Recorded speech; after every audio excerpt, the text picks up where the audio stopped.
Queridos amigos que acompanham o canal, nesse vídeo vamos falar sobre o fogo sagrado e prometo, pessoal, prometo ser do básico, exatamente porque estava novamente, lendo livros antigos, clássicos e vi uma informação muito bacana e pensei, poxa, preciso levar isso para a nossa comunidade. Então vamos lá, gente, esse trecho que eu vou mostrar é extraído direto do livro Eneida, que narra a fundação mitológica. Eu sempre acho engraçado quando os próprios historiadores dizem, que algo é mitológico, porque tem vários indícios de que aquilo realmente ocorreu, mas se não agrada a narrativa atual, eles simplesmente falam que é mitologia, a famosa história da carochinha. Mas esse livro é muito bom porque ele tem mais de 2000 anos, ele foi escrito aí pelo Virgílio, o mesmo que guiou Dante no Inferno de Dante, na Divina Comédia. Então, realmente é o livro de maior impacto para o Ocidente latino, só ficando para trás dos clássicos gregos. Então vamos dar uma lidinha, olha aí, Troia te entrega os seus deuses e sacros objetos do culto. Leva contigo esses sócios. Procura morada para eles, grande cidade, depois de cortares o mar tormentoso. Que mais disse? Entregou-me as sagradas insígnias.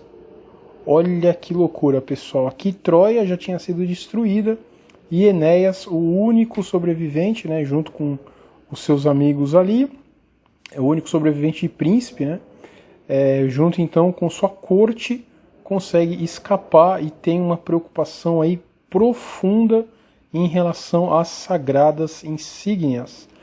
E Vesta potente, fogo eterno que ardia no lar, no santuário profundo. Pela cidade, entretanto, ressoavam lamentos confusos, cada vez mais acentuados. Embora a morada de Anquises, o pai de Enéas, meu terno pai, fosse longe e cercada por denso arvoredo, cada vez mais o ruído das vozes das armas se ouvia. Então vejam só, pessoal, pensem que a cidade de Troia, assim como todas as cidades antigas, ela possuía um fogo, olha só, mantido, exatamente em glória aos deuses, que sabemos aí são exatamente os caídos, e seus filhos. Não apenas o fogo em si, mas diversos itens de ritualística, de culto mesmo, de sacrifícios. Então ele se preocupa muito em levar isso, porque esse é o espírito da cidade. Se o corpo morre, se a população ali é massacrada pelos gregos, que foi o que ocorreu, o espírito deve continuar para se fundar uma nova cidade. Vejam que interessante. E vai além, olha só. Por diferentes caminhos devemos reunir-nos lá mesmo. Tu, caro pai, leva os pátrios penates e objetos do culto. Desta matança terrível, havendo eu saído de pouco, não poderei tocar neles enquanto nas águas de um rio não me lavarem. Então, gente, realmente é muito profundo isso, Imaginem que mesmo um príncipe que acabou de sobreviver ao massacre, ele não encosta nesses objetos. Que coisa, porque isso seria uma desonra aos deuses. Deuses esses, que inclusive ajudaram na queda de Troia, sim, não foram fortes o suficiente, no caso de Troia, estava ali Afrodite, estava ali Poseidon ao lado deles, e mesmo assim eles perderam. Eles perderam por quê? Porque do outro lado estavam deuses maiores, estava ali Hera, estava ali a própria Atenas. Muito interessante isso daí, gente? Então, vejam que além desse fogo da cidade, as casas, também tinham essa deusa Vesta que ele comentou aqui, era exatamente a deusa que guardava o lar, Então você tinha tanto um fogo sagrado na sua casa, quanto na cidade. E o que isso aí tem a ver conosco, gente? Nossa sociedade moderna que aboliu tudo isso, será que é bem isso? Muita calma, né, pessoal? Mas o mais red pill de tudo, né, é imaginarmos que, com certeza, esses utensílios, eles ainda estão por aí. Certo? Não é à toa, né, que as sociedades secretas se utilizam de ferramentas, utensílios paramentos, né, como eles chamam, que lembram muito esse período. Então, gente, vamos só ver quais outros locais, né? Óbvio, a sarça ardente, para quem é cristão, para quem é judeu, é muito importante. Moisés, exatamente, né? Vejam aí, Êxodo 3:4, encontrando, né, uma sarça que estava ardendo, mas ela não se consumia.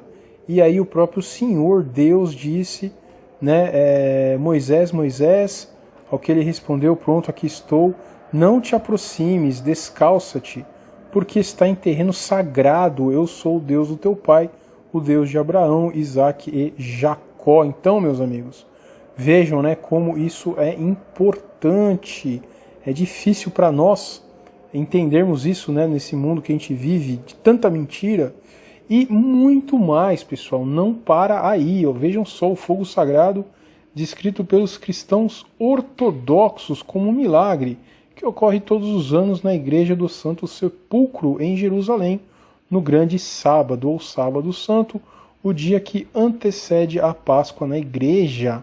Então até hoje, gente, se mantém, né, hábitos como esse. Esse evento é considerado por muitos escritores como o mais antigo milagre anual atestado no mundo cristão. Tem sido consecutivamente documentado desde 1106, com referências esporádicas antes disso. A cerimônia é transmitida ao vivo. Geórgia, Grécia, Ucrânia, Rússia, Romênia, Bielorrússia, Bulgária, Chipre, Líbano. E para outros países de tradição ortodoxa, como o Egito. Exatamente, o cristianismo ortodoxo, né, pessoal, herdou, né, toda a tradição bizantina, tá certo? Isso é muito interessante também. Além disso, o fogo sagrado também é levado diretamente para vários desses países anualmente por meio de voos especiais e é recebido com honras pelos governantes. Então, vejam, né, uma parte muito importante aí da cristandade, tem um ritual muito importante de fogo.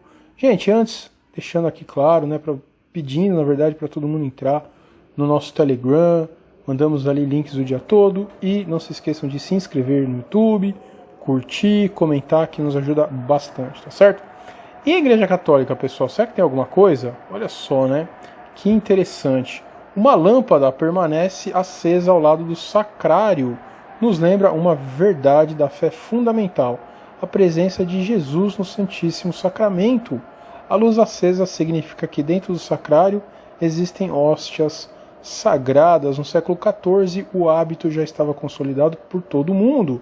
No antigo Código de Direito Canônico, prescrevia-se que a matéria que alimenta a luz, olha só, pessoal, deveria ser azeite puro de oliva ou cera de abelha. Salientava-se assim o caráter sacrificial da lâmpada que consome enquanto ilumina.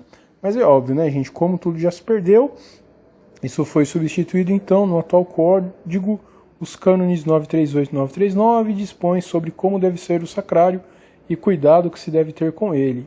O cânone 940 prescreve, diante do tabernáculo em que se conserva a Santíssima Eucaristia, brilhe continuamente uma lâmpada especial com a que se indique e se reverencie a presença de Cristo. Então, se perdeu, né, de novo aí a parte esotérica antiga do azeite puro ou a cera de abelha, exatamente materiais considerados puros, assim como o nosso Enéas, né, não ousou tocar nas relíquias, tá certo, estando sujo de sangue da batalha que ele tinha sobrevivido. Muito interessante. Mas vejam só, né, pessoal?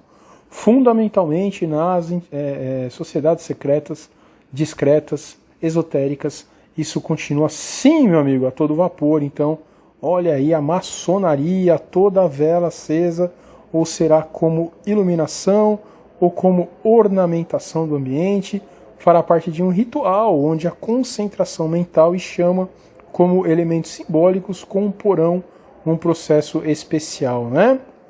E vejam que realmente alguém ainda, né, guarda isso daí.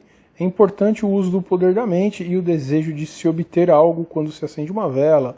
Uma das velas usadas na maçonaria é uma vela grande chamada círio, ao qual deverá ter em sua composição 50% de cera de abelha, o que lhe garantirá uma chama pura. Velas são usadas desde as mais remota antiguidade, inclusive sendo usada pelos pagãos e pelos povos primitivos, ou como iluminação, fins iniciáticos ou religiosos. Somente a partir do século V foi que seu uso se generalizou na Europa. Então, é óbvio, né, pessoal, que é um hábito, né, uma prática pagã, né, que coisa. Mas e essas igrejas que fazem? Aí realmente, gente, eu não vou, né, nem dar o meu pitaco aí, cada um faz o que acha certo, né, mas é óbvio que é sim, né, uma tradição, então, gente, que remonta exatamente, sempre eles, né, pessoal, sempre eles, aos caídos, aos ditos, né, deuses antigos, que não apenas eram uma criação humana, como, né, os cientistas, não vou nem falar o que, da atualidade, dizem, mas sim, eram deuses que andaram com os humanos, que ensinaram essas coisas, e obviamente por isso, né, que reis, príncipes, riquíssimos, poderosíssimos, mantinham essas tradições, porque eles sabiam exatamente o poder que isso tem, sabiam, né, que mesmo deixando de viver no físico, tá certo? Aí tem a discussão, né, se alguns sobreviveram ou não após o dilúvio, mas mesmo para aqueles que sobreviveram, muitos realmente, né, morreram, mas os espíritos deles continuaram habitando a Terra. Isso daí também tem vários exemplos nos clássicos, né, o próprio Agamenon, antes de lutar contra Troia, chama Diana, a deusa Diana, né, deusa entre aspas, antiga, e ela pede o sacrifício da primogênita, né, do primogênito de Agamenon, e ele tem que, né, executar a própria filha. Então não eram comunicações espíritas, né, como o pessoal pensa, não. Eram rituais muito bem documentados, que traziam mesmo essas entidades, elas pediam sacrifício de sangue e eles tinham que fazer, tá certo, gente? Então, cada um fique com a sua verdade, mas aí está mais uma vez muito bem documentado, explicado e ignorado pela nossa ciência moderna. Gente, espero que tenham gostado, não deixem de comentar, que todos tenham uma excelente semana. Um grande abraço!